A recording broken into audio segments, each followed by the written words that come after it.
In 2013, Kevin and Sam thought they were just taking a shortcut home from a wedding. They called it the number 11 bus. Just 2 legs and a long walk through the Missouri backwoods. But on the road to Hollow Creek, the distance between 2 points isn't always a straight line. They walked for hours only to realize the road was folding in on itself. And when a friendly local offered to show them the way out, they realized too late that he wasn't trying to take them home. He was taking them to the ledge. If you have ever felt like a road was longer than it should be, pay attention. This is the Missouri Loop. Why you never walk the back roads at midnight. Back in 2013, my buddy Sam and I were fresh out of college and working our first real jobs. Our best friend Adam was getting married in his hometown of Kansas City, and we weren't going to miss it. After the wedding, we planned to head to my family's old place in Hollow Creek, a tiny rural community tucked away in the Missouri Ozarks. I wanted Sam to meet my grandmother and see the real countryside before we headed back to the city. By the time we made it to the Greyhound station, it was late. The 9 p.m. bus had engine trouble and the replacement didn't pull out until nearly 10:30. We were exhausted, drifting in and out of sleep as the bus hummed through the dark. "Springfield stop! Last call for Springfield!" The driver barked, jolting us awake. We scrambled off into the humid night air. The other passengers vanished into the shadows of the nearby houses, leaving us alone at the crossroads. It was midnight. Hollow Creek was 3 miles away down a narrow 2-lane road flanked by woods so thick they looked like a solid wall of black ink. "Kevin, how are we supposed to walk this?" Sam asked, his voice tight. I tried to play it cool. "Relax, man.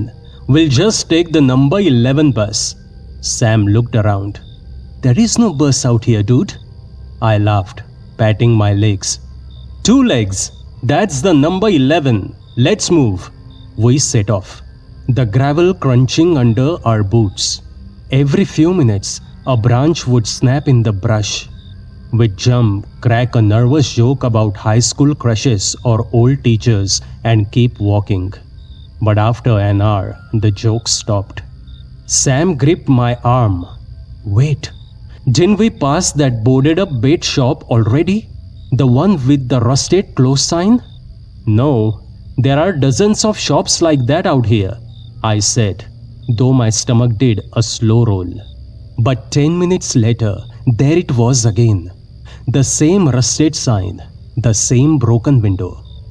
"Sam," I whispered, checking my watch. It was 2 a.m. We had been walking for 2 hours on 3-mile road. We are caught in a loop.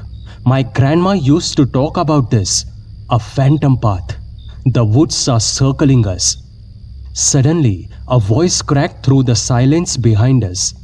"Boys, you look a little turned around." My grandma had always warned me, never look back if a stranger calls your name on a lonely road. But panic is louder than wisdom. We both spun around. An old man stood there. He looked like he'd stepped out of a 1940s photograph.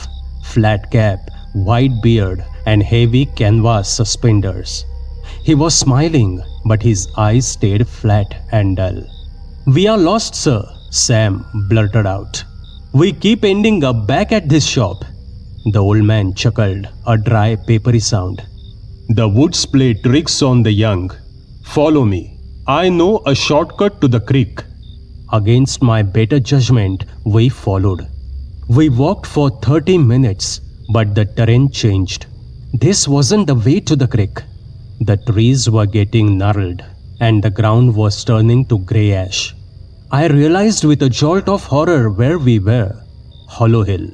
It was an old local site where several people had ended their lives over the years.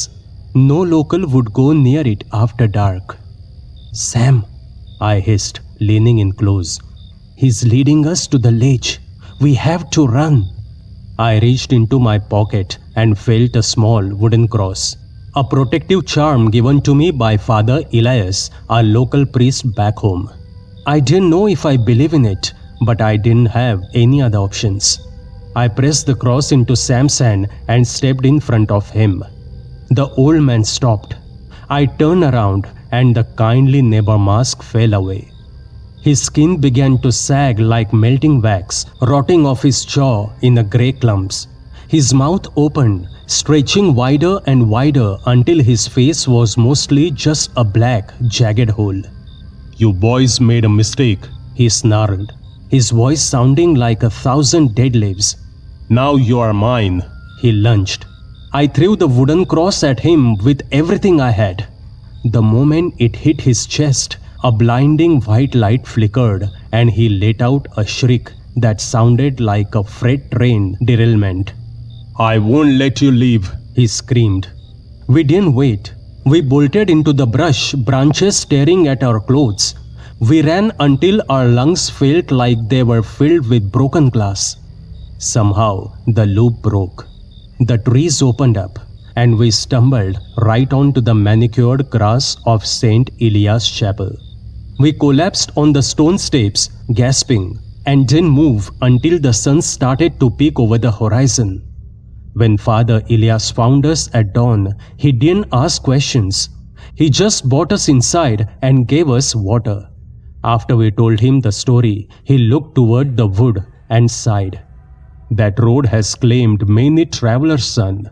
The guide doesn't want company. He wants more souls for the hill. You are lucky you had a reason to stay on the path." Sam and I spent 2 days in bed with a fever that wouldn't break. We never told our parents. It's been 11 years, but I still don't like walking anywhere at night.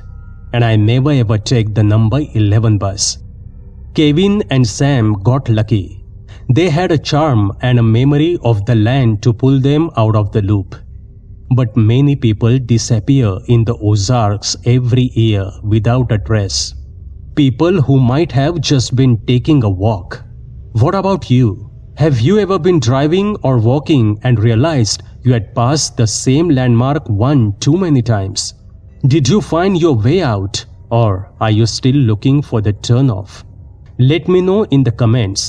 And if you are ever in rural Missouri, stay on the main road. The guides in the woods aren't looking to help you get home.